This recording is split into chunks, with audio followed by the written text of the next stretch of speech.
ദൈവമേ, ഇന്നെന്താ പ്രശ്നം? അല്ല എനിക്ക് എൻ്റെ കാര്യങ്ങളൊക്കെ ചോദിക്കാൻ ദൈവമല്ലേ ഉള്ളൂ. ആ, ചോദിക്ക്.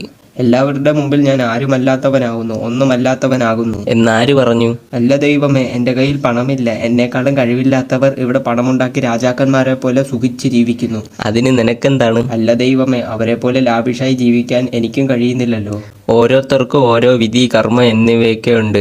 അതുകൊണ്ടാണ് ചിലർ ധനവാന്മാരായിട്ട് മനസമാധാനം ഇല്ലാതെ ജീവിക്കേണ്ടി വരുന്നത്. പക്ഷെ അവരെ കാണുമ്പോൾ അവർക്ക് വിഷമങ്ങളോ സങ്കടങ്ങളോ പ്രശ്നങ്ങളോ ഇല്ലെന്ന് ആണ് എനിക്ക് തോന്നുന്നത്. നിന്റെ മനസ്സ് നിന്നെ വിശ്വസിപ്പിക്കാൻ ശ്രമിക്കുന്നതാണത്. അവർ ശരിക്കും മാനസികമായും ശാരീരികമായും പറഞ്ഞയക്കാൻ കഴിയാത്ത പ്രശ്നങ്ങളിലാണ്. അവരുടെ ജീവിത രീതി അനുസരിച്ച് അത് പുറത്തറിയിക്കാൻ കഴിയാത്തതിനാൽ അഭിനയിക്കുകയാണ് അവർ. ശരിക്കുള്ള അവർ ഈ കാണുന്നതല്ല. മറ്റൊരവസരത്തിൽ ഞാനത് കൂടുതൽ വ്യക്തമാക്കി തരാം. സത്യമാണോ അതോ? അതേടോ, നീയും ചിലരോടൊക്കെ ചിലപ്പോഴൊക്കെ കൊച്ചു കൊച്ചു കള്ളങ്ങൾ പറഞ്ഞ് അഭിനയിക്കാറില്ലേ, അതുപോലെ. ഈ ദൈവത്തിന്റെ ഒരു കാര്യം ഒന്നും ഒളിച്ചു ചെയ്യാൻ പറ്റൂല, എല്ലാം കണ്ടുപിടിക്കും. അതാണല്ലോ ദൈവം.